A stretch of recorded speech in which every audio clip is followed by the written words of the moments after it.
Hi guys, welcome to JD's Kitchen and thank you guys for stopping by. In today's video I'm going to share with you guys how to prepare the most delicious Cameroonian Accra beans you have ever tasted.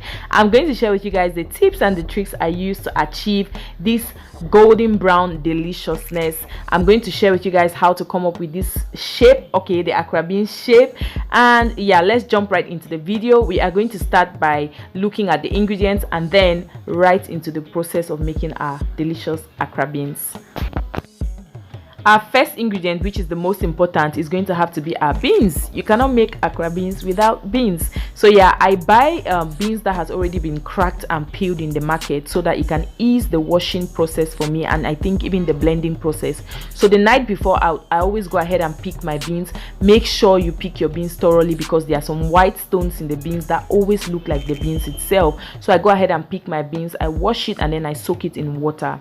Now the next ingredient is our pepper. I'm going to use just one because my family doesn't eat a lot of pepper. The next ingredient we have is our salt and then some onions.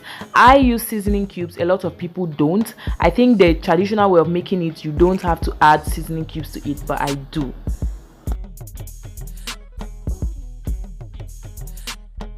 Now we move over to blending our beans, and this is a very important step when making your Accra beans because you can either make or break your Accra beans at this stage. If you put a lot of water, I am not going to put any water at all because my blender can handle it. My blender can blend the beans without any water, and I believe that when you soak your beans at night, it absorbs some of the water, so the beans becomes a bit softer and it's easy to blend. So if you have a blender that can do the job, I advise you do not add any water at this stage. You just blend. So I'm going to go ahead and blend, and you can see that I did not add any water. I would go ahead and blend, and I added some onions and one pepper. That's the only pepper I'm going to be putting in. You can notice from the mix right now that a portion of it is looking is that pink or orange. That's because the first batch I put in pepper, and then the next one I just blended it white just with the onion. That's why you can see the disparity. So I've gone ahead to add some salt and the seasoning cube, which I showed you guys, which of course is very optional. You can choose not to add it or to add it. Then this is another very important step when making your Accra beans. You cannot do without this. If you make your Accra beans without whisking, it's not going to be airy, it's going to be stiff. It's not going to taste nice. So you want to go ahead and really whisk. I think I did this whisking for if not 15 minutes, but if you have a hand mixer, I would advise that you use it because it will ease the process. I do not have a hand mixer, so I went ahead to mix and mix. I use my whisk, and you can see that the Accra beans is looking airy. Like every time I lift it up with my whisk, you can see that it's airy and it's light. Now let's move over to frying. I'm going to show you guys how to achieve that ideal Accra bean shape.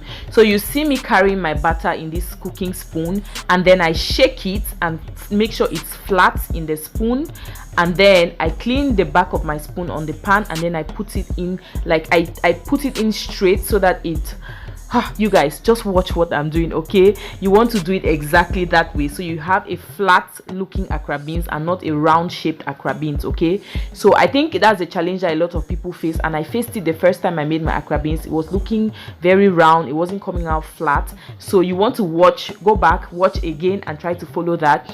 And you also want to see your Accra beans floating in the oil. If it's not floating, then I think there's a problem with your batter. So you want that every time you drop your Accra beans into the oil, it should float.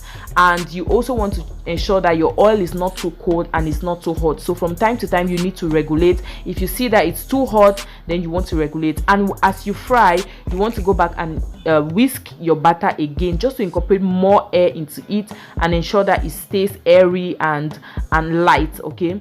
So once the one side of my Accra beans has been cooking for about 4 minutes, I go ahead and turn it. It's going to be golden brown. You guys look at that golden brown deliciousness. It has to be golden brown. Once it's golden brown, you go ahead and turn it, and then the other side, of course, is going to take lesser time than the first side to cook. So once you realize that the other side is getting golden brown as well, then it's time for you to take out your Accra beans. I would say approximately 7 minutes, 4 minutes for the first side and 3 minutes for the other side. I think that would do.